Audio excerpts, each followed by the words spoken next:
to X-Rated. Yes! This is episode 30. I'm Matt Fisher. I'm Ryan Whedon. That's what Bowling 300 sounds like in Introducing Yourself podcast form. Feels good. Yeah. It's a flock of turkeys we just did there. I thought we settled on gaggle. Mm. A gobble of turkeys. A gobble of turkeys. I think that makes the most sense. Yeah. We have a special guest today, my dog Lucy, who will be providing the chewing stylings on her bully stick. It's a love affair over there. Yeah. She is. Oh, God. Get a room. We here at X-Rated, we love our ladies. We love our ladies, that's for sure. We have a disproportionate appreciation for a number of actresses. Mm-hmm. Some of which... Parker Posey, yeah. Jessica Walter, Angela Lansbury, Shailene Woodley, Emily Blunt, I'll toss in there.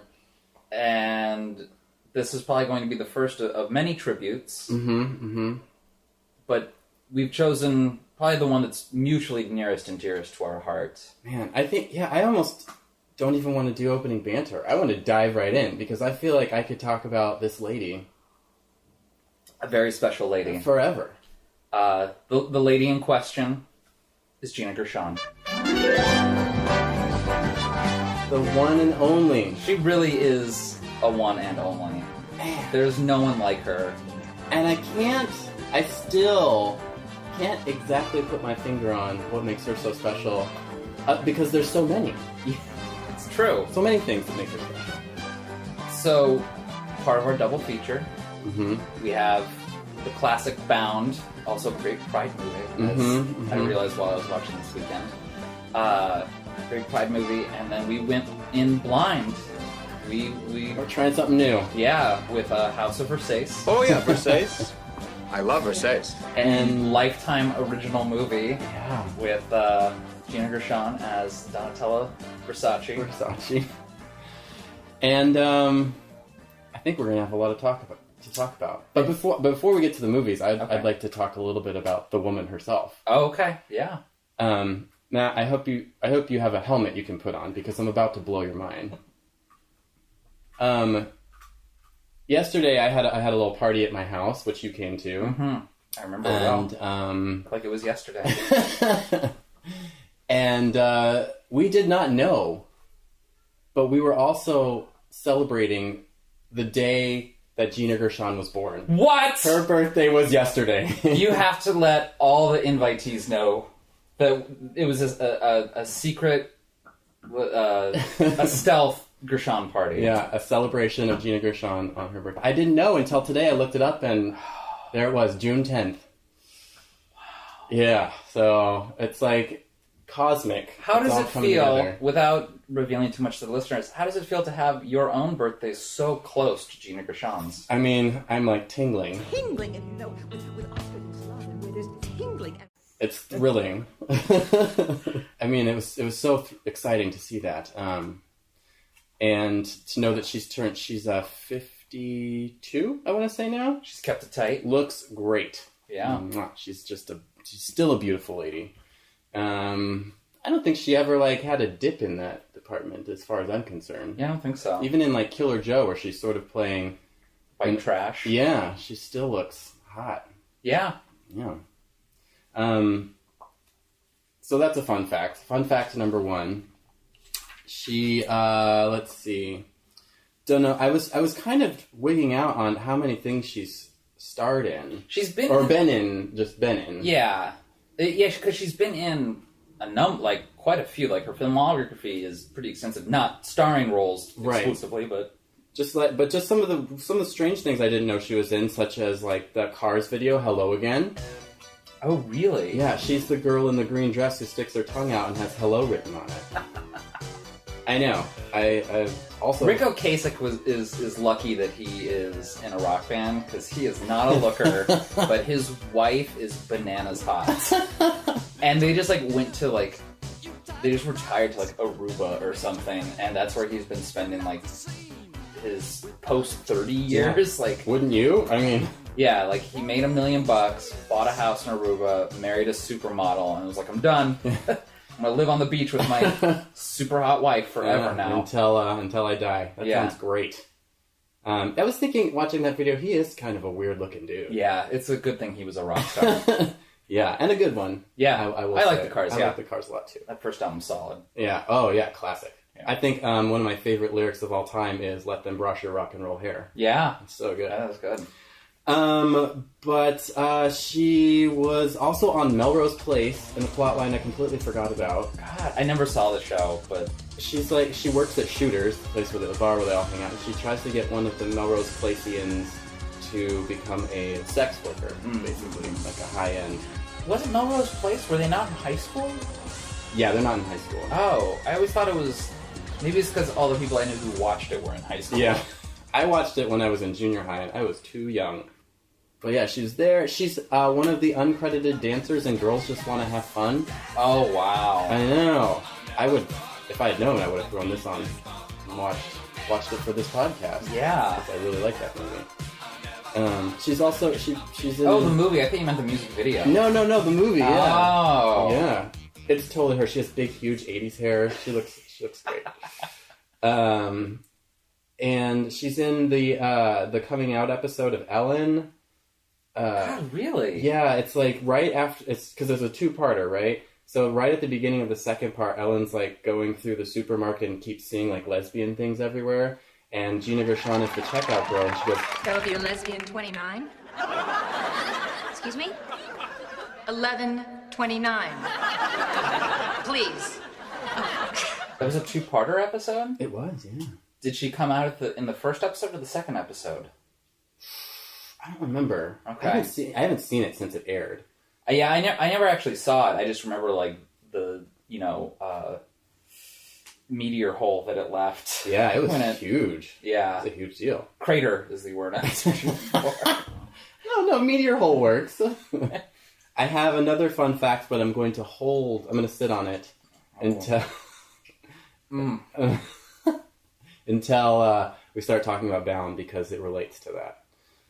Those are some of my favorite things that I've seen her in that aren't just like. I was gonna say she crops up in movies that I'm not expecting. Like when I watch Cocktail, like she's the chick in the beginning. I'm like, what is she doing in this? Yeah. I mean, she kind of disappears after Act 1, but so does the plot of that movie, by the way. Yeah. It's like there's 15 minutes of like him bartending in New York, and then he jet What sets to happens? some tropical island and like spends the rest of the movie there, like kind of bartending. I haven't seen that movie in a long time. It's not good. Not worth revisiting. No. Okay. Not even for the hippie shake? No, it's really boring. Oh. Like, the beginning of it's kind of fun, because it's like, I don't know, I can imagine the romance and allure of a New York bartender, like, in that, like, decadent age. Sure. But the movie abandons that all, like, really quickly and just kind of becomes garbage. As a bartender, I can attest that the lifestyle is not glamorous. Yeah. So I imagine it's a lot of cutting limes. Yeah. A lot of wiping you were down witness to that counters. yesterday. I was making myself a drink at the party last night, and there was only like one lime slice left, but the bowl of lemons was still full. I know, no one touched the lemons. It was because gin and tonics just were a hit for some reason. You had the nice Tanqueray. These retro drinks. Yeah. I did discover while doing research for this that there is a Dailymotion user named GG Vids, and what they've done is they've gone through everything Gina Gershon has done, and they've just edited the parts that she's in. And it's been a great resource, so thank you, Wow. GG Vids. Check it out, there's all sorts of good ones on there. Outside of the two movies that we watched today, Mm-hmm. and outside of Showgirls, Mm-hmm. which movie made you fall in love with Gina Gershon? I mean, definitely. I mean, Showgirls was my moment with her, where it was like, oh yeah, this lady is something special. Mm-hmm. But yeah, after that, I think it might have been. I guess I would have to say Demon Lover, perhaps. Sure, yeah. She really got me excited in that movie. And then once she, spoiler alert, passes away, it's kind of like, oh, this movie's I'm not that excited about it anymore. Yeah, I'll go with Demon Lover. How about you? For me, a lot of Gina Gershon, she's just always kind of been there in my mind. But I would say that like my love and appreciation was solidified outside of Showgirls, which I'd seen parts of even at like an inappropriately young age.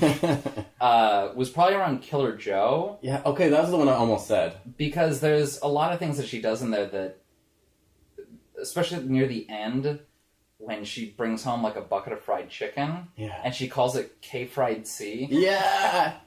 She's great in that. I mean, I actually almost wish we'd watched Killer Joe for this too, because I really want to revisit that. But I don't know, maybe we will somewhere along the line. Yeah. I mean, we're big Friedkin fans here, so you never know if that's coming back. Plus, I'm always up for seeing Emil Hirsch. I think he's a handsome lad. How many times did you watch the unrated version of The Girl Next Door, where they show his butt? What? I never actually watched the whole movie, but there is a scene where he's like running, or maybe he's on a bike and he's naked. Oh. But yeah, you get the back side of him anyway in that one. Ding ding. Yeah. Well, I'll put that in my cap. Next week on X-Rated, Girl Next Door.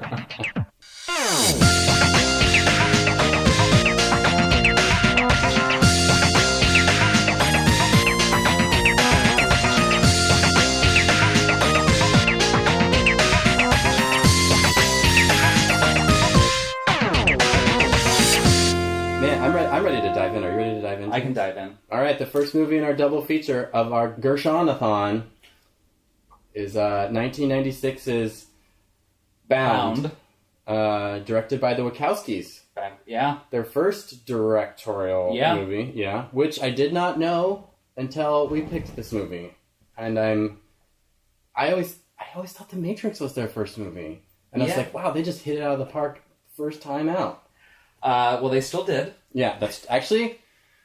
Yeah, they did. They really did. So the Wachowskis had the idea for The Matrix years before making it, and they approached the studio with, like, the script, and the studio was like, this seems, crazy and fun and cool, but you have never made a movie before, so we're not gonna, like, give you a huge budget if you've never made a movie before. So then they had to make, like, a scrappy independent movie with, like, on a shoestring budget and see if they could do good with it. $6 million. Yeah, that's not bad. Yeah. Yeah. That seems kind of paltry, actually. Yeah. I mean, in, like, mid-90s, that's probably doable. But still, that's not a lot to make a movie. No. But I mean, we can go back. I've gone back to the record when our guest in our last double feature mentioned Bound as one of her favorite female-fronted movies. Yeah. Other female-centric movies with Bound. Oh, I love Bound. Yeah. No, I thought you were like neutral on it. I'm the one who loves it. Well, I remember. Well, I don't know. Now, actually, maybe I'm just excited because the way you said it. And I'm just like Bound. I almost made you rewatch it because I love that movie so much.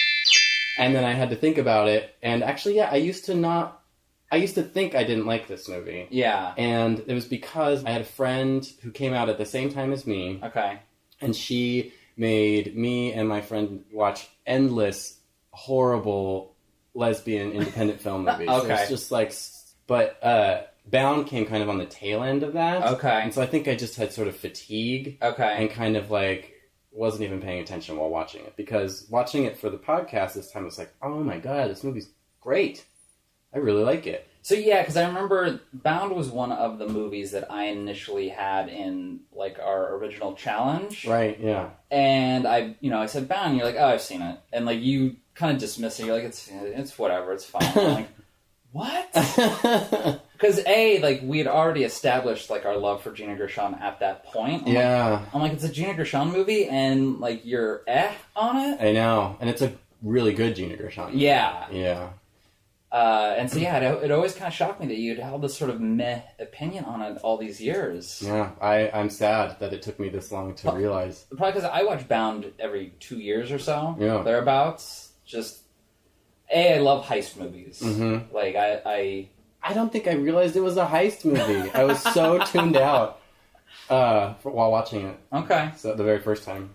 Yeah, I'm already predisposed to liking heist movies. Same like, here. It can be a heist movie, and I'll like it a little bit more just because, I don't know. Yeah, they're fun. That dynamic is always fun.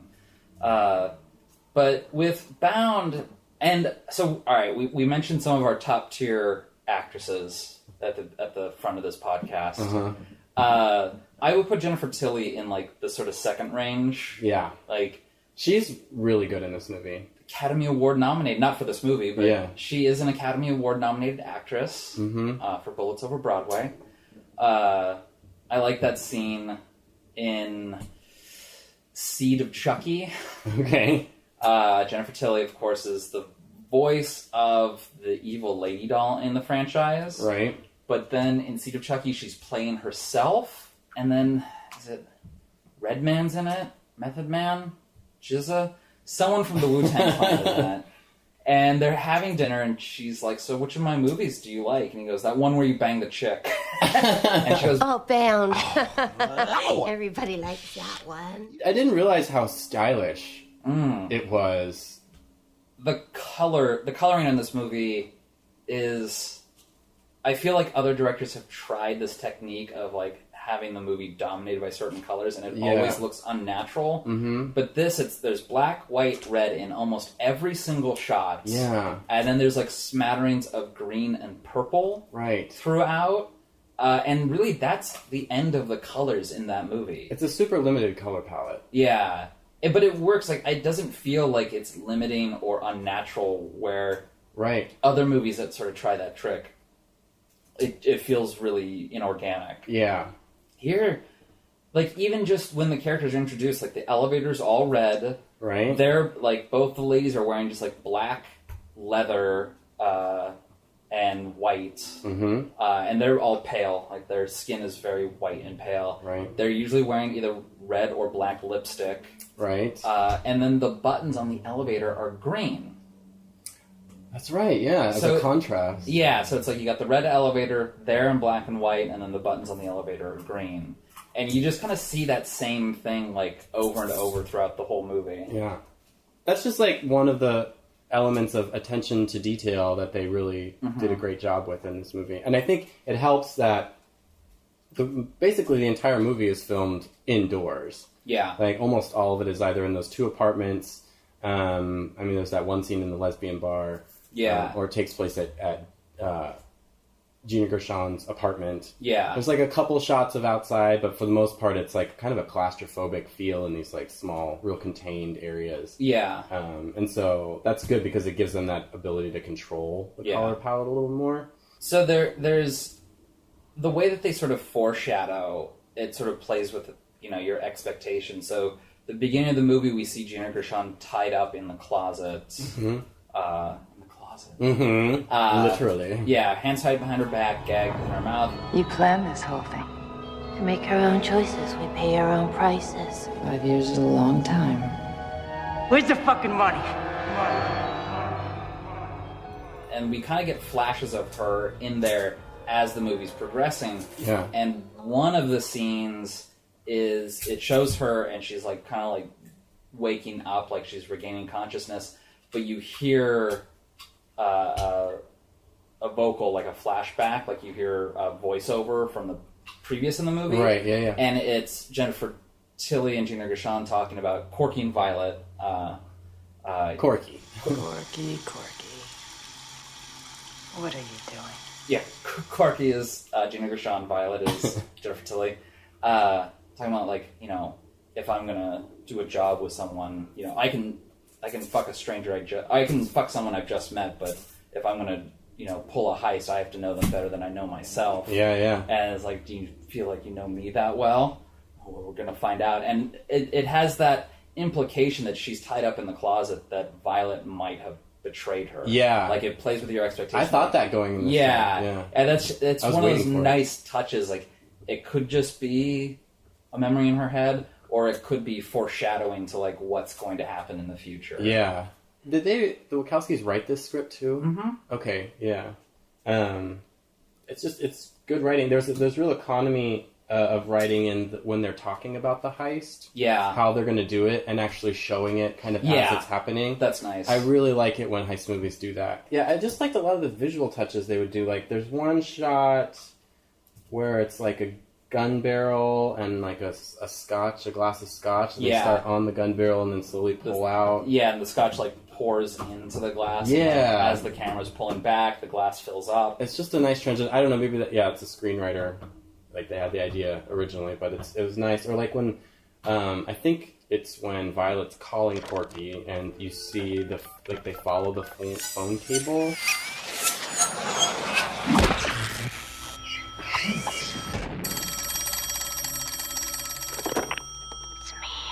It's a small flourish that's totally unnecessary, but it makes the movie visually interesting. I think it also foreshadows to the Wachowskis' tech fetish. Indeed, like, yeah. There's a couple things in here, because the movie, for the most part, the camera doesn't move too terribly much, but, it's mostly, like, stationary or just, like, dolly. Mm-hmm. But then there's that scene when Caesar opens up the case and sees the money's gone. Oh, God. Caesar. And it switches to that camera that's, like, attached to your body. Right. See?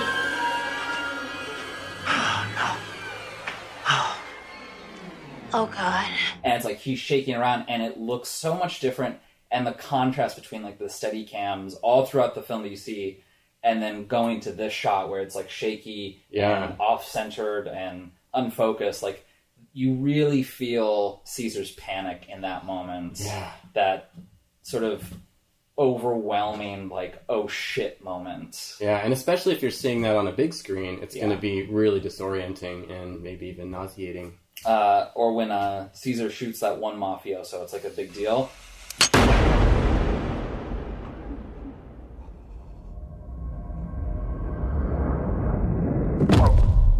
It almost looks like the wall, like the floor is becoming the wall behind him. I was wondering how they did that, because I think he actually does just fall backwards. Because his hat comes off. Yeah. Like, the hat falls back, so it's like he has to fall, but the way that he does it, it really hammers in how momentous an event that is. Yeah. And it looks cool. Like, it's like a proto-bullet time sort of effect. Totally. Oh, there's another really good shot when, like, Christopher Maloney's character comes in to, and he, like, bends over to kiss Violet's hand. Yes, I know exactly what scene you're talking about. And, like, you just see Caesar with the, like... his pissed face behind him. It's almost like... And because he's hiding behind he's hiding behind Christopher Maloney. Christopher Maloney bends down and you just see this, like, frowny face. He may as well just be, like, doing the thing where he draws his finger across his neck, like, shaking his head, kind of motion. Yeah. It's pretty good. It's just small things like that make a movie interesting to look at. And that's one of those shots that's, like, that technique has existed since, like, the silent era. Like, yeah. That's not a new technique, but it's done so well. And you can see why people go back to it, because it's so effective. Totally. Like, you have this, like, reveal of Caesar looking pissed, and then, like, between Violet and him is Christopher Maloney's character. Yeah. I like also the treatment of the fact that these are gay characters in this movie. Like all Wachowski films, it's about people, like, trying to, like, break free. It's like... Sure. Their humanity is, like, trying to break free of these shackles. Totally, yeah. And, like, that's, like, the big reward at the end. It's not necessarily the money, it's that they get to be together. Yeah. Like, that's the overall reward. Nobody dies. I mean, none of the gay characters. Yeah. Lots of people die. But I was like, one of my notes is like, oh man, because I really didn't remember how it ended. Mm-hmm. I was just like, I really hope one of these people doesn't die.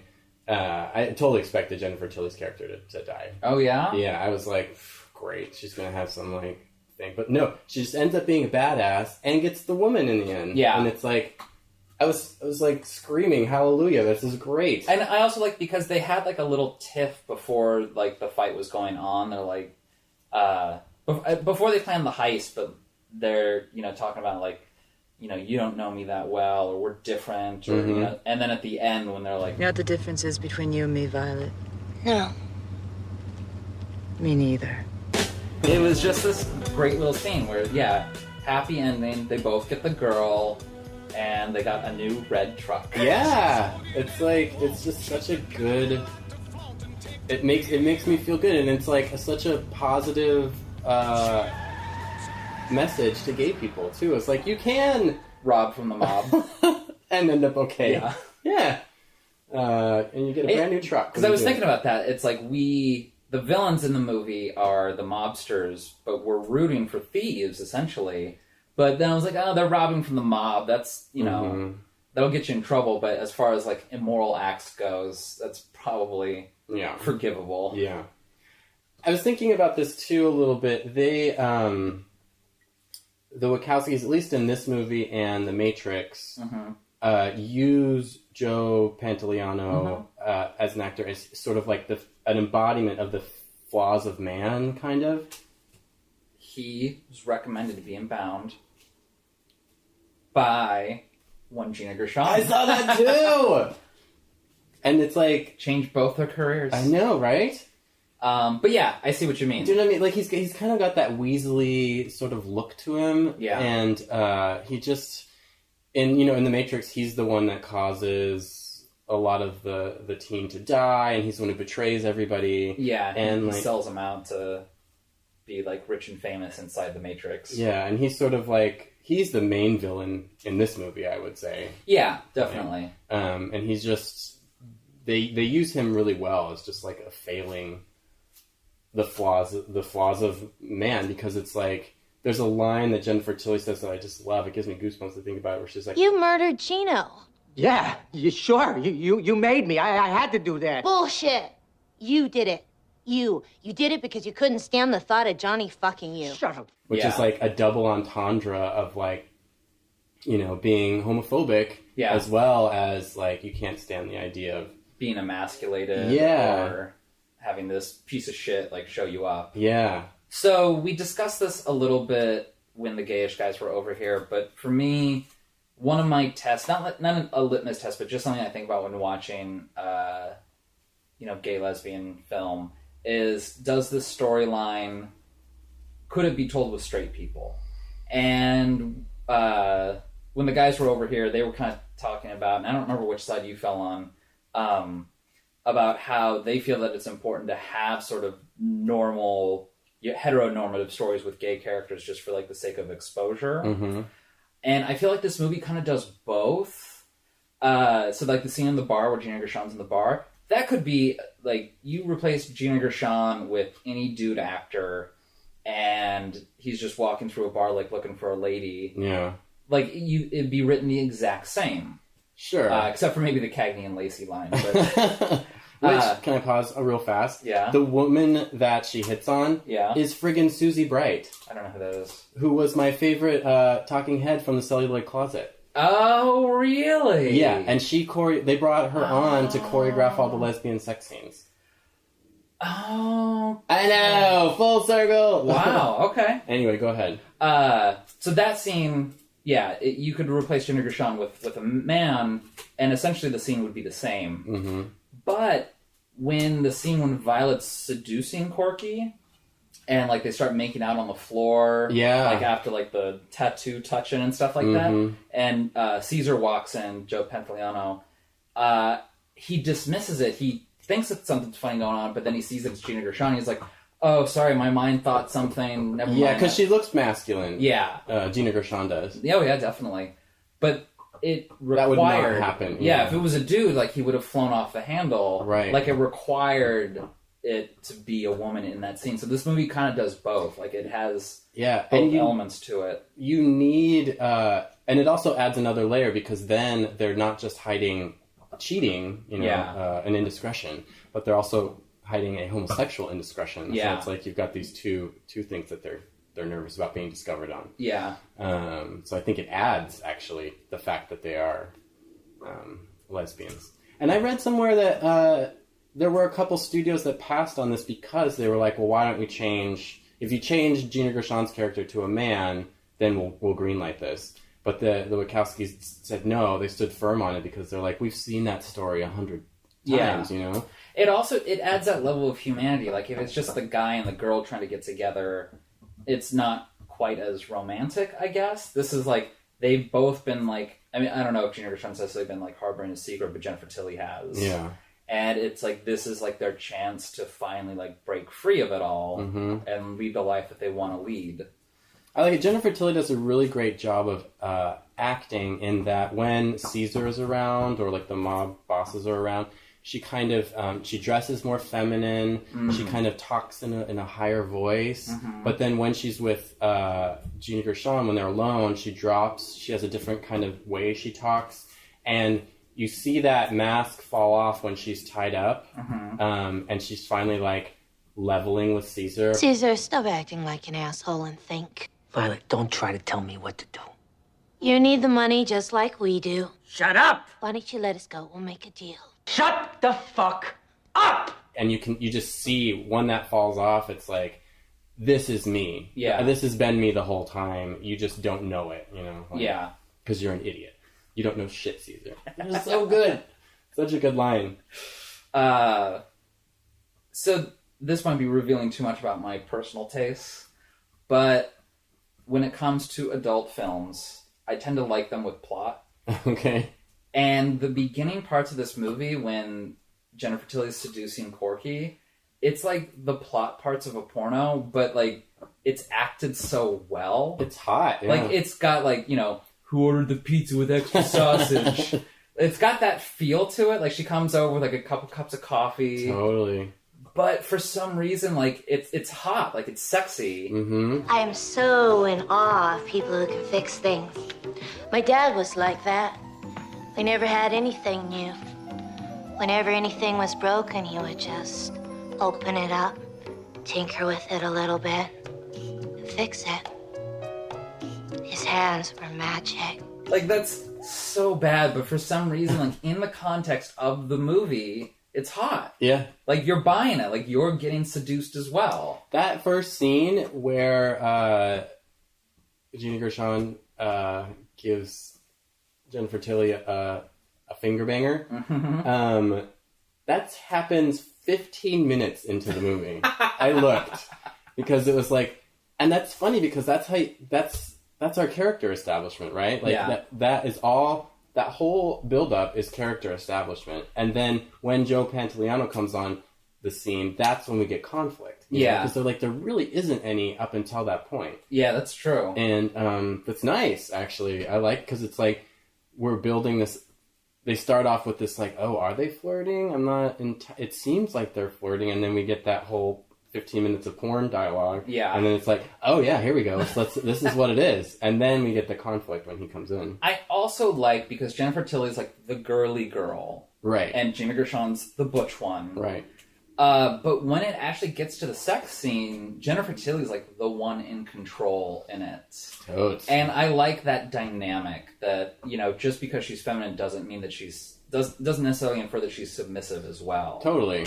They really play with that well. Yeah. Just like identity and that might be Susie Bright's input, but I also feel like knowing that, you know, this was the Wachowski brothers making this, like that's who it's credited to, and you could see it as just sort of like male fantasy a little bit, but knowing that they both now identify as women, I feel like this is really more telling into like their own like psychology and like their own like sense of like eroticism and sexuality. Sure, yeah. That like it's still like sort of, you know, fantasy, but it's different knowing that they now both identify as women. Yeah. That it's just telling as to what they actually found sexy. Like it's not necessarily like a male fantasy, it's like an actual sexual fantasy. Yeah. And they that's sort of just a theme in general, you know, throughout their movies. I saw an interpretation of The Matrix that was like you could look at Neo as being a trans person. Oh, or okay. Or Agent Smith always refers to him as Mr. Anderson, and then he's like, you know, finally just like, call me Neo. That's my name. That's who I am. You know? And so you can kind of go back, and I would say in this movie too, and see them, like these movies are all about that kind of, you know, a trans person wanting to come out or like discovering these things in themselves, and good on them. Yeah, that's tough. I mean, and you see it in Cloud Atlas that in like the grand scheme of things, it's like age, gender, race, like is sort of irrelevant. Like, right. Who you really are transcends all those properties. Totally, yeah. I don't know if that revealed too much about my preferences in adult entertainment. No, I was turned on. And it's like, I'm not a big, like, not really huge on watching lady on lady sex. Yeah.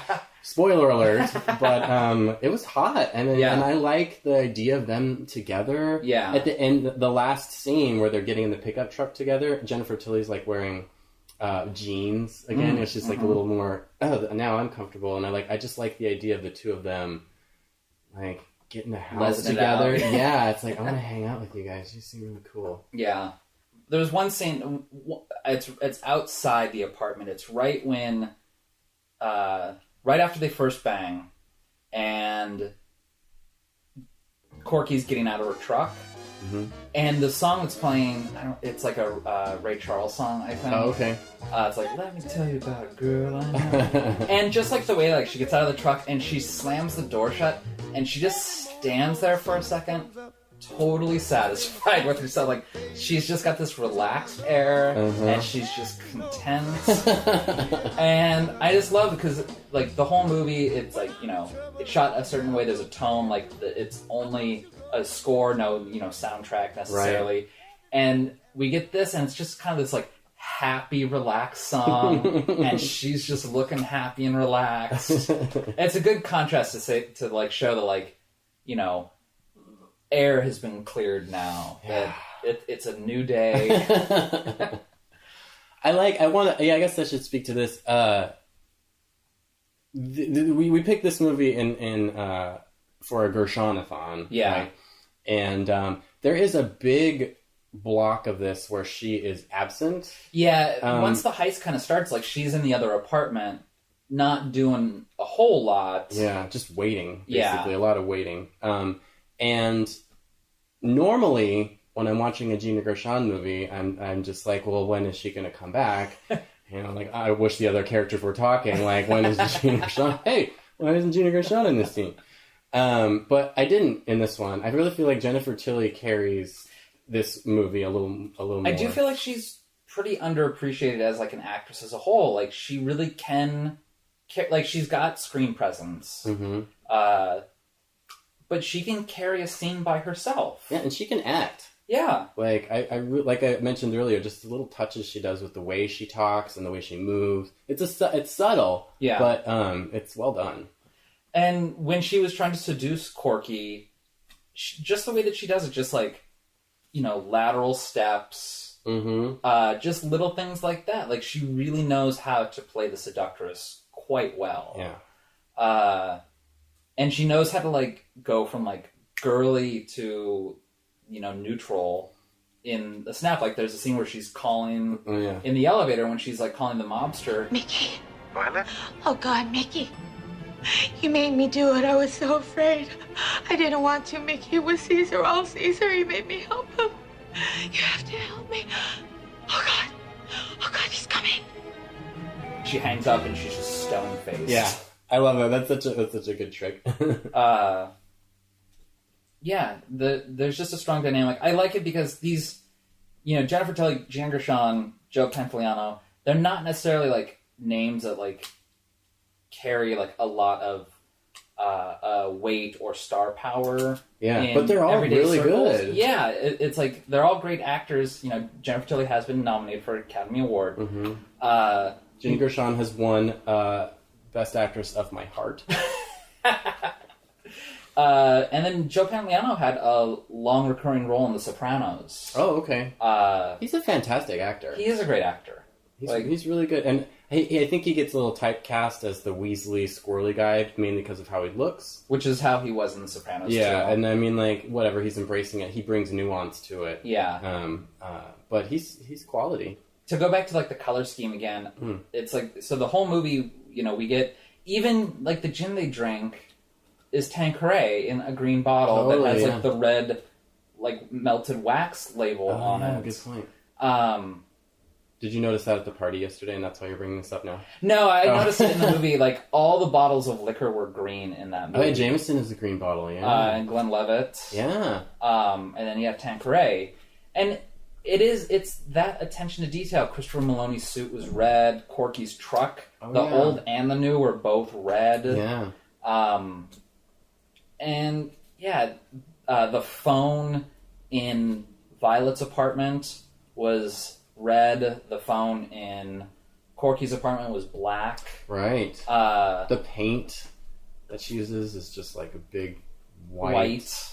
Which, oh, and by the way, Money's green. Who would have thought that a gun spinning through spilled paint looks so good?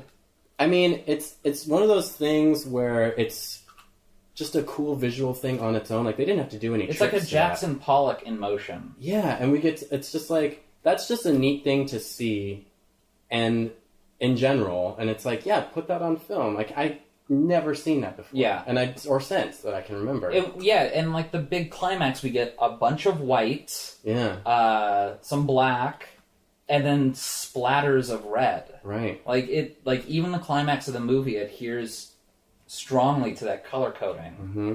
But it doesn't feel forced. It feels natural and just. It doesn't feel forced at all. And the way the movie runs, like it has these great visuals. The beginning of it is like, the erotic part of our erotic thriller. But then the heist part is also great. Yeah, it keeps that tension running. It really does. And it does, even though like these are like totally played out Hollywood tricks, like at the last minute the phone rings or like someone knocks at the door. Like, for some reason I don't see them coming in this movie. Like when they come, it's like, oh God, thank you. Yeah. I tend to get tension fatigue in movies a lot of times, where it's like, I need a break, otherwise I can't. You mentioned that about James Cameron movies. Yeah, and so this one, I didn't get that, but now I didn't even realize it until now, but looking back on it, that's a large portion that is just tension-ridden, but isn't exhausting. Right. Like you actually... they give it a nice like ebb and flow that allows you to kind of relax a few times and then like amps it up again. Yeah, it really shows their talent as screenwriters as well as directors. Like, they have a sense of flow to their stories. They know how to write, tension and release and relax and all that good stuff that you need. It's not just one mode. It's not just all forward momentum. Like, I don't want to say lulls because that makes it sound like it's boring, but there is space to breathe. Yeah. This movie needs it. Yeah. Because otherwise it's like once the heist gets underway, you would just be at 10 the whole time. And you can't I mean, James Cameron can do it and it's good, but it's exhausting. Yeah. And it's like, it's nice when they can kind of give you a little up and down there. One thing I wanted to mention is that this movie won the GLAAD Award for the best picture. That's good. Yeah, I like for that that year. I think that was a good choice because there was also The Birdcage that year was nominated. Okay. Which is, which seems like the front runner, which you think would win. You'd think that'd be like the critical darling, definitely. Yeah. But no, this is the one that they're like, actually. I mean, I do like The Birdcage. I do too. Yeah, I don't want to like slight The Birdcage by saying that Bound beat it out, but I am happier that Bound won it. Yeah, this is a fantastic movie, and I am happy to eat my plate of crow in front of you and the entire podcast audience because I loved it, and I'm really glad we watched it.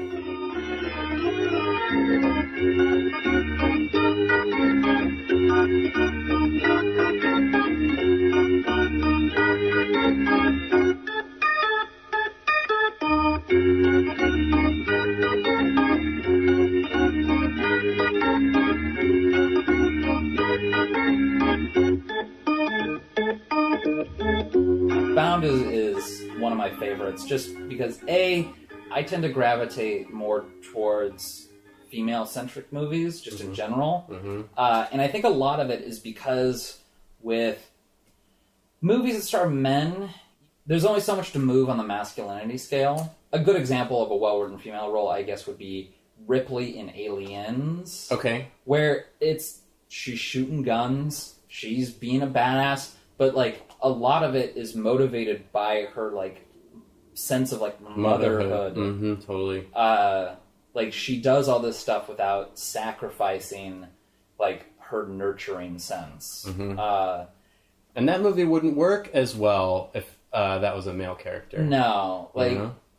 and maybe it's just because of our society that like men aren't allowed to like go into like nurturing and sensitive. But I always feel that like female-centric films can have a greater sense of character arc because when they're written well, they can go really anywhere on like the masculine-feminine spectrum. Like they can go all the way to one end and all the way to the other. And if it's written well, like we accept it. But like male characters, like they're strictly on like the masculine side of that spectrum. Like they can't really become too feminine and have like an audience really accept it. I feel like we're slowly trying to chip away at that, but it's taking a while.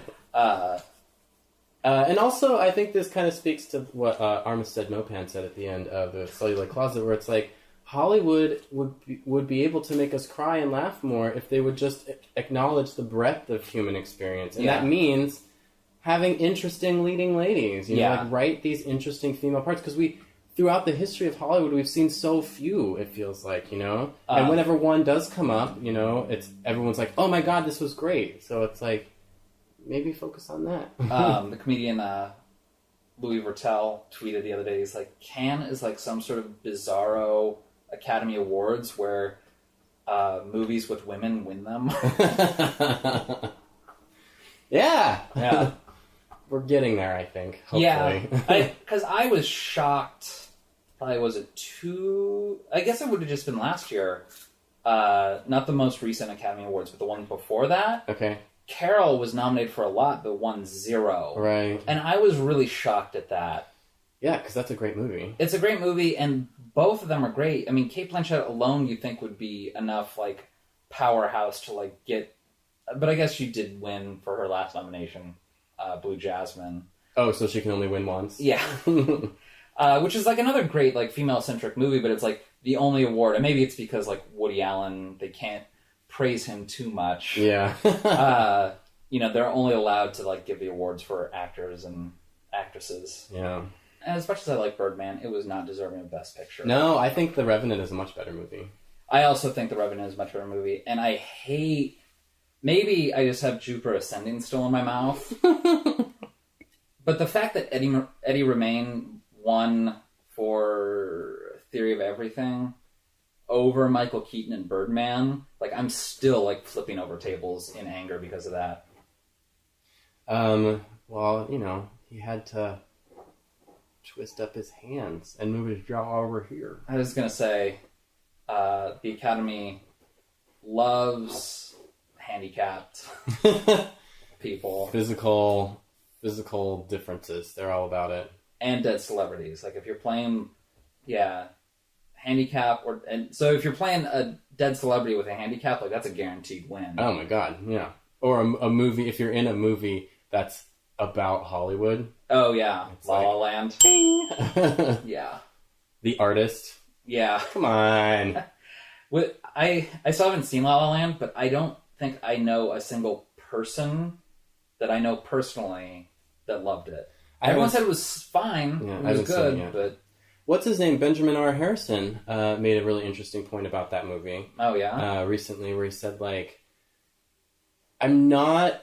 Yeah, the movie may be fine and great, but it's like, if you're getting a movie from a director who's had nothing but success his whole life, is white, straight, cis, all that, it's like, that story is just not going to be... I'm not as interested in hearing that story. Sure. You know what I mean? Sure. And I've been thinking a lot about that recently. Yeah. And, like, there's a part of me that's like, well, is that, like, reverse discrimination in a way? But no, it's true. It's like, we've like, straight white men have had a good run. Yeah, and like, if we gotta slight them for a couple of years for the sake of equality, I will sleep just fine at night. Yeah. Well, and just, like, yeah, the idea of... I'm really not that interested in hearing what somebody who's had nothing but success his whole career has to say as much, you know? Oh, like, your life has been one unbroken boulevard of green lights? Oh my god, let me know your story. Yeah.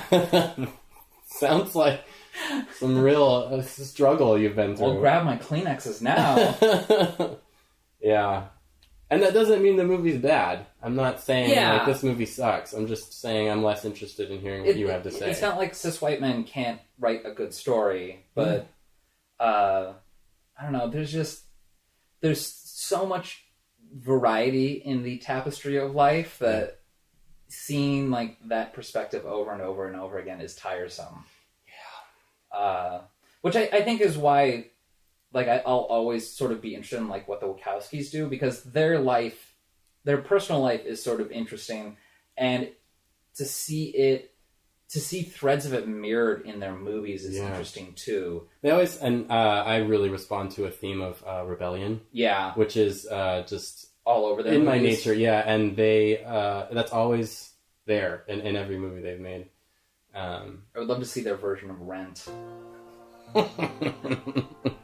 Because, like, when I watch Rent, I'm like, get a job, you hippie. But I feel like if the Wachowskis did it, I would totally be on the side of they're against, like, the big landlord. That's, yeah. Good on you, Wachowskis. Good on you, Joe Pantoliano. Good on you, Jennifer Tilly. And good on you, Gina. MVP, Gina Gershon. Love that woman. You mentioned earlier the grand tapestry of life. Yeah. It reminds me that tapestries are made of cloth. And you know what else is made of cloth? Clothing. Clothes. Yeah. Specifically, fashion. Well, Ryan, interesting you should bring this up, as it's a perfect segue into our next film. What? Well, that couldn't have been planned or hopelessly cobbled together. Which brings us to our second feature film of the night, House of Versace. Thanks. I bought it at Versace. So... this is the first time we've gone in blind. We should mention that this is the first time that neither of us have seen an X-rated movie. I guess before we get into the film itself, what made you want to choose this one? This isn't... I know I have a history of throwing you under the bus when these movies go awry. I'm taking credit. I'll take credit. And I'll say right now, this isn't me throwing you under the bus, but you genuinely wanted to watch this. I can explain in 5 words. Gina Gershon is in this. Close. Gina Gershon as Donatella Versace. Okay. Boom. What else do you need? Yeah. So, watching this, I realized that, I was pretty young when Gianni Versace was killed. Mm-hmm. And I'd kind of forgotten a lot of the details. Yeah, I forgot it. That I was thinking, watching it this time, that it was his lover that had done it. Oh, at first. okay. I forgot that it was like a serial killer situation. See, for whatever reason, like, it's been so many years since I'd really put any thought into it that I thought that he just died of AIDS. Oh, wow. I was like, he's gay. It's gonna be AIDS. Probable. So I forgot that he was murdered. Yeah. In such like a random way as well. Yeah. And that it'd be so hard to get closure because it seemed like it was a random killing, but then the serial killer committed suicide before they could get any answers out of him. I'd forgotten how close it was to Princess Di's death. She died like a month later or something. Yeah, like that was crazy. Yeah. So before we get into it, I want to say that this movie might be worse than what I saw. Because I actually think fashion is an interesting art form. Totally. When it comes to like trashy reality shows, I always hold a special place in my heart for Project Runway. Me too, yeah. Because I think that these designers are actually talented, like scrappy individuals who have like a sense of like color and design. And like really, they do it all themselves, at least on Project Runway. I know that Versace has like a team of artisans working for him, but... And if you gave me like a bunch of cloth and some buttons and some zippers and some thread and said make something, I'd die. I'd make a pillowcase, you know? Like, I don't know. I couldn't even begin to do that. Yeah, so the idea that people can like take strands of like cloth and fabric and turn it into something great, like... And they design the fabrics, or at least they were talking about that in this movie, that they're actually designing what these fabrics are going to look like. So part of it is that when like the fashion got good, like that kind of drew me into the movie a little bit more. Mm-hmm. And Project Runway I thought was a great show? I like watching creative people problem solve. Okay. And like I think fashion is great for the TV part of this reality show because like you can actually judge based on what you're seeing. Okay. You know, like you've got you can say design, you can say how it's made. You can get like Heidi's take, which is, will I buy that?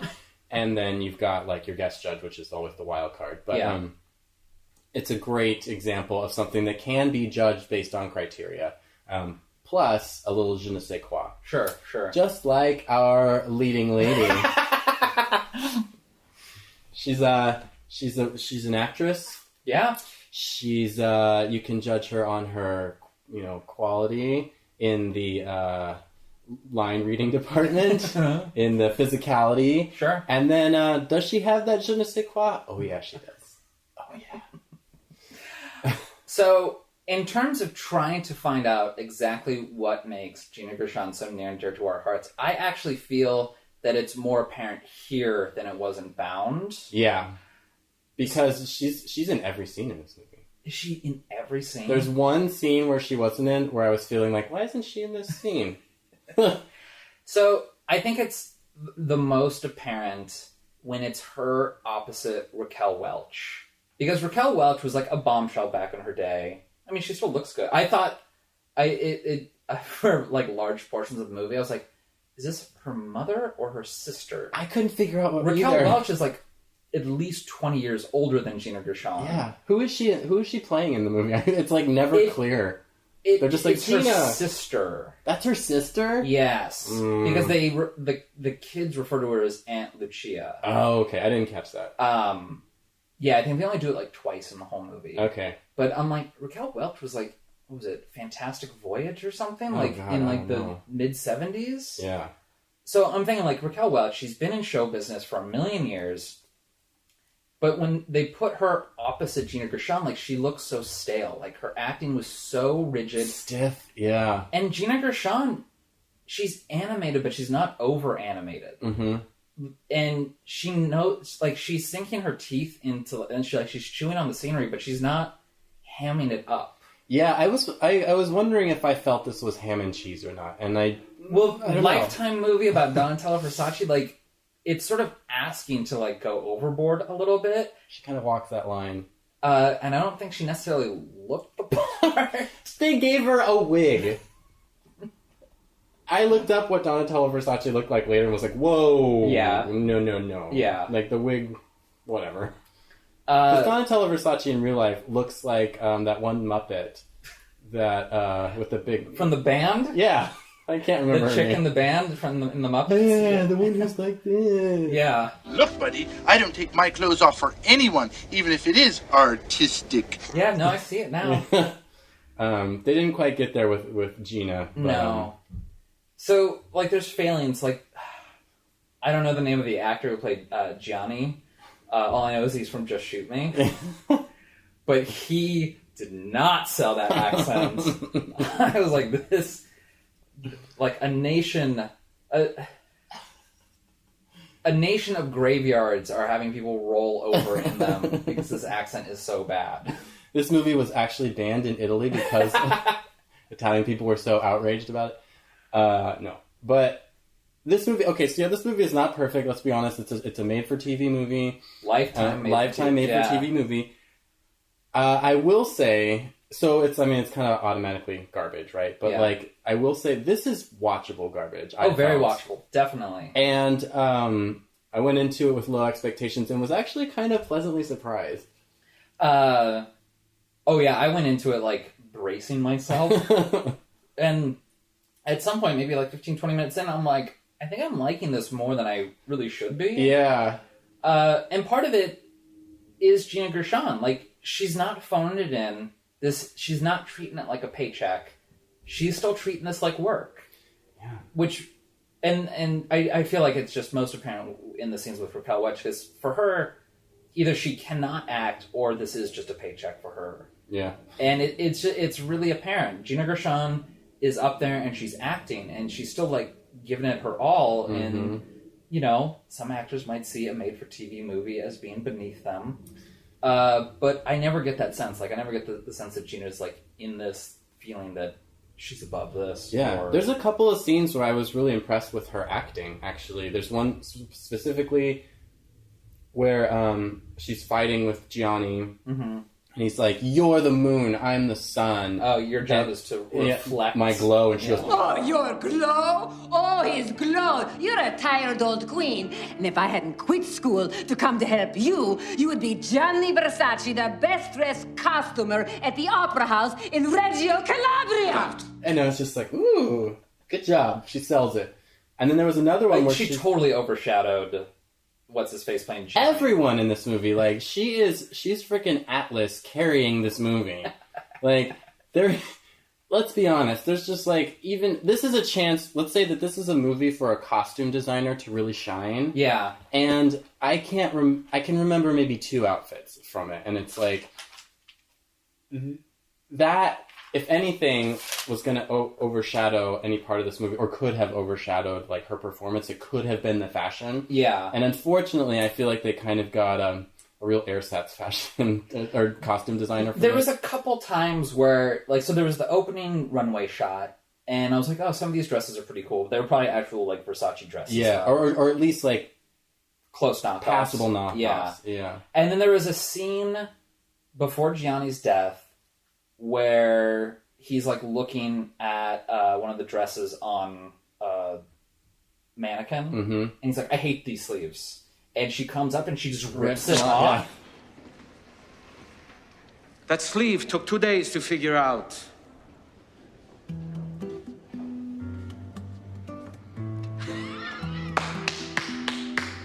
But I love it. It's perfect. And when they showed the dress, I was like, actually, that did help. Yeah. I was like, that actually looks kind of good now. Yeah. I mean, okay, so this is always a question I have with, biopics like this, is like, biopic. It looks like biopic, though. Yeah. Is this, like, how true to life do you think this is of Donatella Versace? So, when I sort of looked up, because I really didn't know that much about her going into the movie. Me neither. So I looked up some stuff, and the movie didn't quite... I don't know if it was necessarily if they didn't capture Donatella's essence, but I know that they kind of garbled some of the facts. Okay. So after Gianni's death and Donatella takes over, they presented like the company was just like in this steady decline to ruin before like she went to rehab and like redeemed herself. Yeah. Because I looked it up, and apparently like the blue-green dress that Jennifer Lopez wore, that was in 2000. Oh.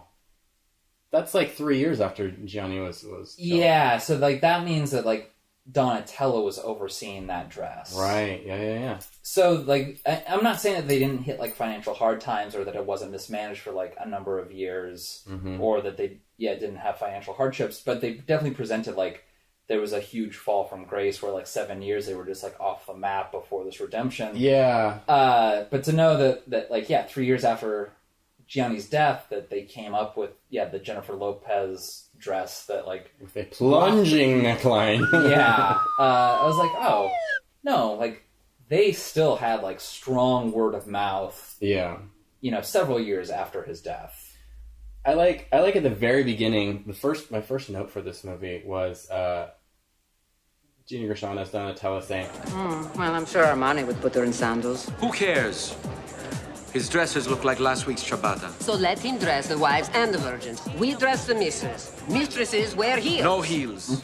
and then that's a theme throughout this movie where it's like, apparently that's what everybody says at Versace while they're designing is like, think of the mistress. We're not looking, let Armani design for the wife. Yeah. We're designing for the mistress. Yeah, because she says, and this was before Gianni's death too, like she goes up to someone and he's handling some shoes.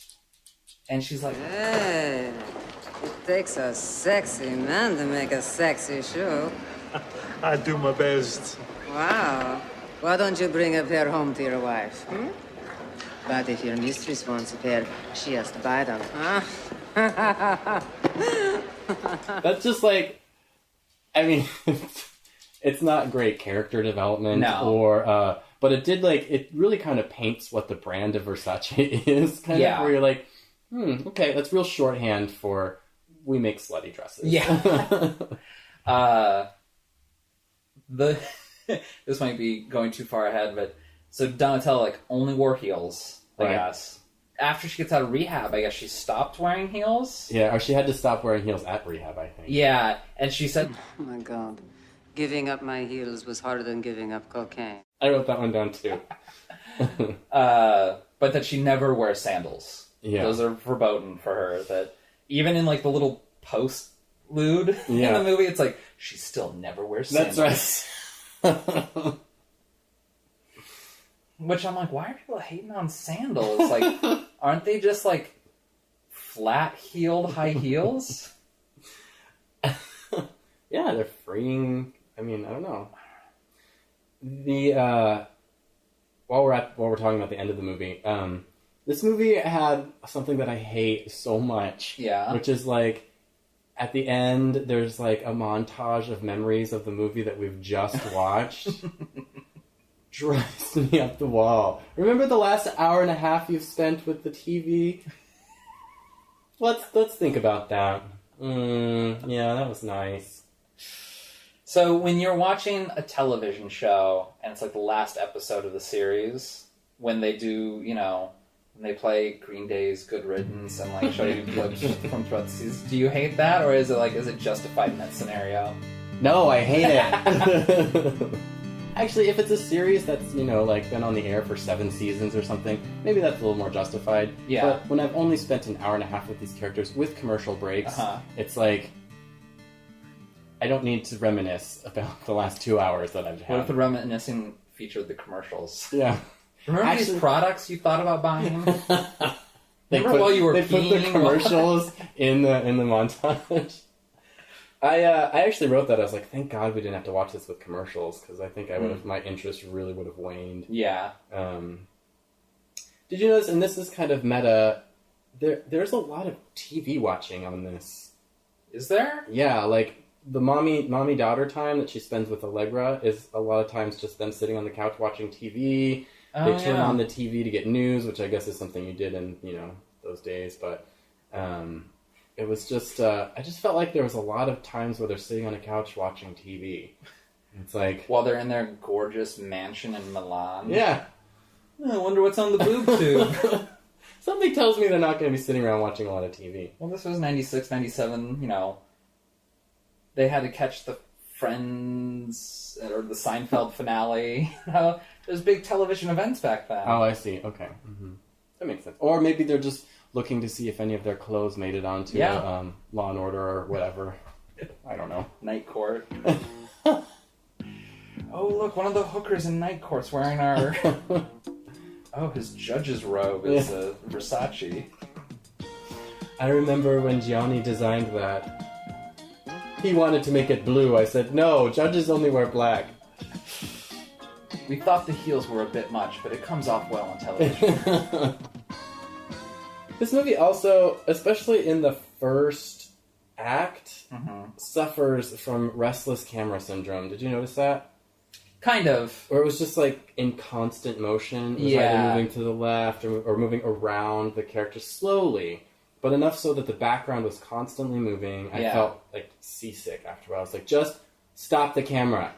And they did once Gianni died, but like that first act was like, getting seasick. Just let it stop. Yeah, it's funny because I know that movies aren't filmed sequentially, but sometimes they feel like they are. They'll be like, everyone's on board for like the first 20 minutes of it, even though like the first 20 minutes could have been filmed at radically different times. Yeah. But this is one of those where it's like the first act feels like everyone was on set the same day and had like the same mindset. They filmed it in one day? Yeah, the whole first act. And then the rest of the movie was filmed at like a different period in time. Yeah. I mean, maybe it was because after Gianni's death, like that actor, maybe they filmed all him while he was on break from Just Shoot Me or something. Sure. But I'm sure the Project Runway's still on, so is Just Shoot Me. That was a fashion magazine that they in Just Shoot Me, right? Yeah.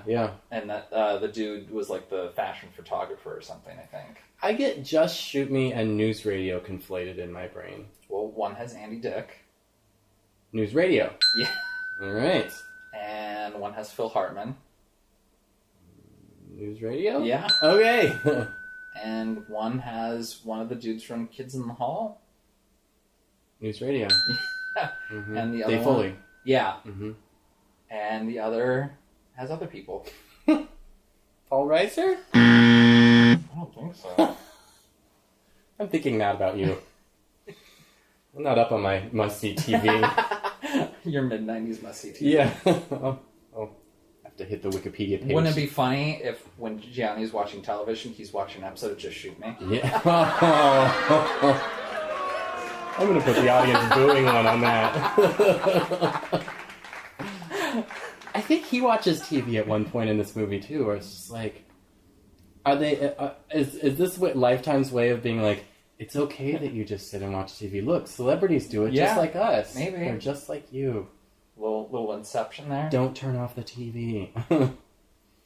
There's a really great line that Donatella Versace has right after she's after Gianni's died and she's like got to take care of everything, and she goes, "How am I going to make it through this day?"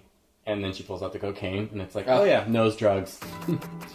And then pills too. I think she's just like kind of balancing herself out. Yeah, there's definitely like a scene where it's like they show her downing a handful of pills with some red wine. Which, hey, it's Italy. Or Miami. Can't really tell. I think Donatello never left Italy, didn't? I thought only Gianni went to Miami. Oh, I don't know. Oh. They kind of have a lot of establishing shots in various cities around the globe. Which I'm sure none of they were actually filmed in. Yeah, probably not. This is the sound. Actually, at the end, I watched till the end of the credits. Oh, really? A lot of it was filmed in Canada. So it's cheaper. So this is kind of a stupid thing, but I'm going to bring it in anyway. Yeah. I was researching just about Donatella Versace in general, and she's a known user of something called the power plate. Okay. Which is like a workout thing that actually like vibrates in a sine wave, so you're just kind of like it's supposed to make your muscles work harder while you're using it.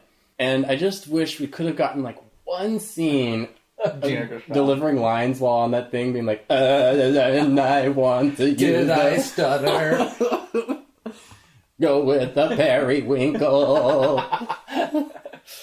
Well, actually, Donatello, you did stutter because you're on that thing shaking. I wrote down, did I stutter too? Because she says that with the canary yellow dress. And make one in canary yellow. I'd like 25 copies on goldenrod. Right. 25 on canary. Canary. 25 on saffron. Mm-hmm. And 25 on paella. Okay, 100 yellow. Oh, this is another really silly detail, but okay, so in the first act, there's this interview that like some TV people come in to do of Donatella and Gianni. Yeah. And then once the interview is concluded, like conveniently, the whole video production crew just leaves their stuff, like sets down the equipment in the room, and then walks out. I wrote that down because like I saw the sound guy take his boom stand and then just like set it down and then walk out. I was like, that's expensive equipment. Just leaving it there. I liked the way that they depicted Gianni and Donatella's relationship as being like fiery but close. Yeah. Because like Donatella would like she was like in the club doing that interview with like Vanity Fair or Vogue or something like that, and says like, oh well, Johnny's a genius, you know, everything he does is fantastic. I'm just there as like a muse or like a, you know, whatever. And then like they'd get into a fight and they'd hate each other. Yeah. And then they'd get over it and then be like, you're the genius. Yeah. You know, I couldn't do this without you. And I really like that sort of fiery dynamic. It kind of sold it on me. I'm like, okay, this was like, it was draining, certainly. Yeah. Like I bought their dynamic in this, actually. Yeah. Like, it, he had some accent trouble, but I mean, most of the cast did, let's be honest. Oh, yeah. But I bought it. I bought that they had like kind of a love-hate thing going on. Fiery is probably a better word. Yeah. And it's such a shame that he didn't write his will on one of the happier times. Yeah, it just, I don't, for some reason, it made me understand a little bit more. I'm like, okay, this is how it worked. It was like, he comes up with the product, she fine-tunes it, and then, like, that's what goes out on the runway. And it also made me realize, like, okay, yeah, you take one half of this away, and it's a big fucking deal. Yeah. Or maybe it's not, if she made that blue-green dress for Jennifer Lopez. Yeah. I would have liked that scene. So I had to look up, because they mentioned at one point, they're like, we'll give this dress to Elizabeth Hurley. And for me, like, Elizabeth Hurley's just a relic from the 90s. Like, No. I can't, like, sorry, Liz. What have you done lately, Liz? And I looked it up, apparently, and this shows how out of the loop I am, but it's Versace designed a dress for Elizabeth Hurley. Okay. And it is known as that dress. Like, if you Google that dress, it comes up. And it's a black dress that had, like, gold straps, like, on the rib, like, under the arms. Okay. And she wore it to, like, the 1994 Academy Awards, like, escorted by Hugh Grant. Okay. Like, it's a black cocktail dress that looks like it's been cut in half with, like, gold stitches holding it together. Okay. So, yeah, it's kind of slutty. Okay. But, you know, it made a splash. Yeah, I mean, I like a slutty dress. Well, I can tell from what you're wearing right now. And then the Jennifer Lopez blue-green dress was super slutty. Like, yeah. That was just enough to cover the bare essentials. I was looking at pictures of her in it after watching this, and I was just thinking how uncomfortable I would feel wearing something like that. Like, her boobs, they must be taped in. They were. I remember seeing, like something on either VH1 or MTV that was like, there had to have been tape. Because otherwise they would just be flopping all over. Yeah. Just popping out left and right. Yeah, definitely. But that's a warm weather dress. You can't wear that in less than 73 Didn't degrees. Matt Stone or Trey Parker wear that dress at, like, a different award? What? I think, like, the next year or later that year. I love it. One of them wore that exact same dress. Because part of me is, like, I know that it's, like, a burden that, like, women are expected to dress up for these things. Totally. But part of me wishes that guys had a little bit more breathing room. Like, can't we find, like, a happy medium? Like, can't women wear just, like, a tasteful, like, black dress and, like, have that be the standard? Like, why do they need to be dressed up? And, like, why do guys always just have to wear a tuxedo? Like, can't they wear something outlandish and, like, it be, like, somewhat acceptable? Like, can't we mix and match here a little bit? Well, and while we're at it, why can't a man wear a dress? They're my dresses, I buy them. Iggy Pop did it at one of the MTV Music Video Awards. Yeah. I mean, I don't have any problems with that. If they look good in it, go for it. Who's the guy from Jane's Addiction? Perry Farrell. Perry Farrell. I remember at an MTV, like, Music Video Award, he was wearing, like, women's pants and jacket, and he goes, well, I'm skinny enough, so I can. And, like, he looked at the camera and he goes, guys, if you're skinny enough, buy women's clothing, because otherwise you're just going to get stuck with tweed. It's true. Yeah. I mean, I've worn women's pants. I can fit in those. You got the hips for it. I mean, I'm wearing a dress right now. So it's a tasteful cocktail dress. Yeah, well, you know, I wanted to dress up for Gershon-A-Thon. For the Versace. Yeah. Is this the Versace? This is actually an outfit that that Gina Gershon wore in Showgirls. Not she wore, it's the same, you know. Same designer, same design. It's a knockoff, okay, fine. It's a Versace. A Pruda. I mean, there's worse ways to waste an hour and a half of your life than watching this movie. Yeah. I mean, the beginning fashion was fine, and I even think, like, the post-rehab fashion, when she was, like, designing clothes for real women, I was like, you know what? Some of these dresses are pretty nice. Yeah. Like, I can definitely see why these would be a hit. Those were not professional models that they got, though. Not that second time. I feel like like there almost must have been, like, a competition on Lifetime to be like, be in a fashion movie. And there was one black model who was wearing, like, an orange dress in the second runway. Yeah. I was like, gosh, she looks good in that dress. That was good. I was like, man, yeah, if she was a professional model, she should have been. Yeah. But there were some girls who no, we're not professional. In the first fashion show after Gianni died, I swear to God, they're like, oh my like, they're trying to make this look so boring. Like, they just threw, like, gray plastic wrap on these women. And, Maybe like, it was. Like, we should look it up. I didn't look it up, that line from that well, yeah, show. they talked about how, it looks so boring. But they purposely didn't pay that much attention to it. Mm-hmm. So I think they were trying to infer that, like, this was a dud, no one was excited about it. But, yeah, because it's like the first one where Gianni was in charge, they drew a lot of attention to the dresses. And then the one after Donatella gets out of rehab, they drew a lot of attention to the dresses. But the one after Gianni's death, right after Donatella took over, it was like, model, and it's over, and she hates it. Yeah, like, yeah. And everyone else does too. I looked it up, I guess, so Versace, you know, high-end luxury clothes, for the most part. But then in the post-rehab one, she wanted to be all ready to wear. Right. Which shows how out of the loop I am on fashion. Like, there are clothes that aren't ready to wear. I do want to say that I thought it was fitting that they ended with the CeCe Peniston song, Finally It's Happened to Me, but a cover of it. That was not CeCe Peniston singing Finally. I just felt it was appropriate with all the knockoff looks we had running down the runway. So, last night at your party, you mentioned there should be a song whenever there's a gay character in a movie, the song should play. Yeah, Got to Be Real. So do you... and like, Brokeback Mountain? Yeah. Would you feel that song is appropriate in Brokeback Mountain? I'm going to do a cut now where it just has Ennis saying, I wish I could quit you. Da-ba-da-da, da-ba-da-da, da-ba-da-da. Bam, bam, bam, bam, bam. I mean, it works on a lot of levels. It could have worked at the end of Bound, let's be honest. You know what the difference is between you and me, Violet? No. Me neither. Yeah, they slammed their doors. They went for Tom Jones. It's a lady. Yeah. She's a lady. Yeah. They could have done Got to Be Real. Which would have been fitting. Yeah, that wouldn't be wholly inappropriate. Yeah. It works on basically any... I think it actually is the song that plays at the end of The Birdcage. Or no, that's We Are Family. Yeah, Sister Sledge is all over that movie. Close, but not quite.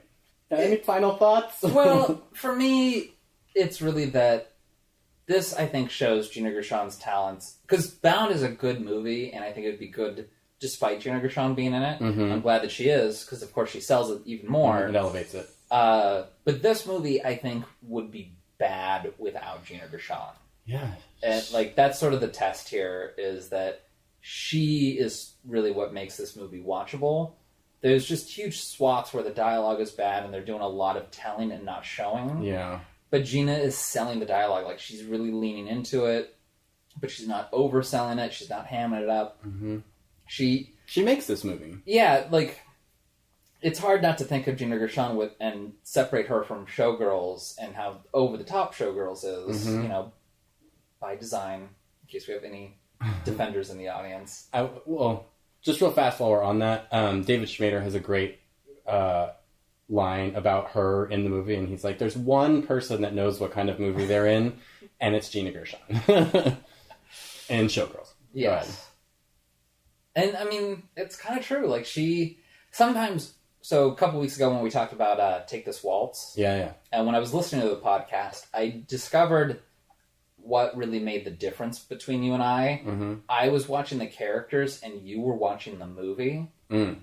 And I feel like that's how Gina Gershon is. Like, she sees the movie. Like, she doesn't just see her character. Mm. She sees what the movie is and puts herself in that role. Okay, yeah. Yeah, that's a good way. Well put. Maybe that's the thing. Maybe that's her X factor, is that she knows what movie she's in, and she knows what part she needs to play, and she sells the shit out of it. Because she's not necessarily a scene stealer. Mm-hmm. Like, in Bound, she's not trying to, like, overshadow Jennifer Tilly. Yeah, she doesn't at all. She's playing back and forth. Like, it's a very mutual exchange. Like, their scenes together. Absolutely. But when it calls for her to steal the scene... which I think is more apparent in House of Versace, she does it. Like, when it calls for her to really, like, be the star of the movie, like, she pulls it out. Like, she does it. Yeah. I wish we had some chips we could toast with. I got some doggy chow. I used to love Doggy Chow. I love Doggy Chow too.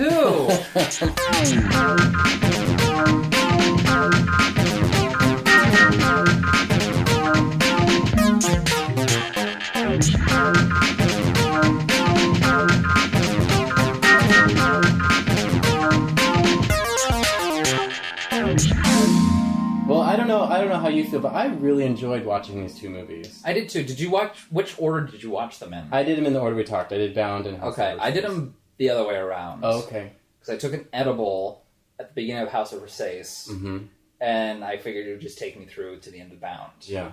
And it did, and it was wonderful. Yeah, this is actually... I don't want this to come across that I think House of Versace is a good movie. Yeah. But of the three double features we've done, I think this might have been my favorite one so far. Really? Yeah. Okay. Just because, I mean, I can't get enough Gina. Like, after watching those two movies, I was like, I could watch 3 more movies starring her. Yeah. Or with her in them. Yeah. You know? She just, like... She's got my eyeballs.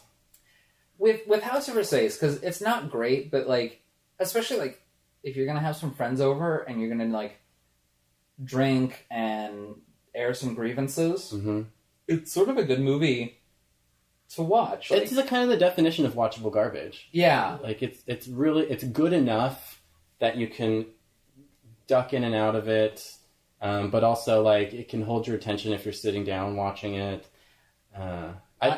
That said, I don't know if I want to watch it again. Although I had to buy it to stream it for this, so anytime I want to rewatch it, I can. God, really? You can't rent it online on streaming services. Oh.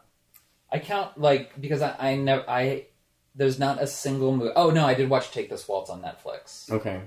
But other than that, so we've done 30 episodes with 2 double features, so that's 34 movies in total now? 33 movies? Mm-hmm. Only one of them, Take This Waltz, have I not gotten from Scarecrow Video. Oh, wow. Good for you. Yeah. They have a DVD of House of Versace? Yeah. Wow. And I'd like to take a moment and turn to camera to say, Scarecrow Video, we love you. Yeah. We're so happy that you are a part of Seattle and keeping all the movies, the keepers of the movies. I have a little chart around someplace that shows it's like the number of movies available on Netflix, and like the number of movies available on like Amazon Prime, and the number of movies available on Hulu, and it's always around like the 10 to 20,000 range. Okay. And the number of movies available at Scarecrow is 120,000. Oh my gosh. I'm not surprised. I mean, it's an amazing place. Yeah. Well, have we covered it all? Do we have any final thoughts? Oh my god! I forgot my fun fact that I held back on. So there's a scene in Bound, where Gina Gershon is playing the jaw harp. The boing. That's the PC term for it. Yeah, I feel uncomfortable saying the other name for it. In her tighty whities. Yeah. And apparently, she actually plays it. There is a Scissors Sisters song. No. Called I Can't Decide off of their second album. Yeah. Where she plays the jaw. Get out of here.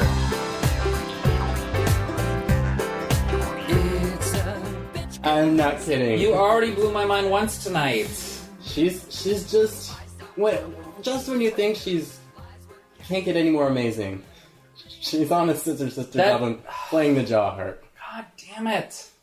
No, I know that song well. That the second Scissors Sisters album is one of my favorites. I mean, is there anything she can't do? God. Gina, we love you. We do love you. And you are more than welcome to come on this podcast. You can take my place. Maybe more so than anybody else we've invited on so far. Sorry, Jay Gore and Jay Wall. But yeah, I was very happy with this. It was a solid double feature. Yeah, and I'm gonna, you know what? I'm just gonna give a lot of the credit to that to Gina Gershon. Yeah. So, thanks Gina for all the memories. Yeah. What are we watching in 2 weeks? Oh my god, after the break, season 4. Season 4. I wanted to start season 4 out with a bang. Oh. Or maybe a sploosh Magic Mike double XL. I haven't seen it yet. Get ready for your pants to tighten. I'm wearing a dress. Well, it's going to be a skirt here shortly. Okay, yeah. It's directed by the guy who edited the first movie. Okay. And I love it. I was not a huge fan of the first Magic Mike. They get rid of that blah girl from the first one and replace her with like a series of talented actresses. They have Jada Pinkett Smith, who runs like, I guess, the ladies' equivalent of a gentleman's club. I see. Okay. And then they have Annie MacDowell as the sort of a lovelorn housewife. By the way, she was just a guest judge on RuPaul's Drag Race. Oh, yeah? Looks so good. She looks beautiful still. Wait till you see her scene. Okay. I'll wear loose pants. Shall we plug our junk? Let's plug our junk. Okay. We are on Twitter at X-Rated Movies. Like us on Facebook or follow us. Not quite sure what the difference is. At Rated X Movies. We have an email account that you can email us to at it's x.rated.movies@gmail.com. Like, subscribe, review on iTunes, just X-Rated Movies. Yeah, when you see us, you searched it, you just click on that 5th star or that 1st star. We don't want those middling reviews.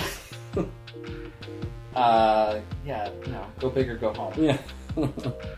Also the tagline to the movie we're going to watch next week. Yeah, we'll see you in 2 weeks with Magic Mike XXL. Yeah. Thanks for listening. Gina, we love you. Bye. Bye.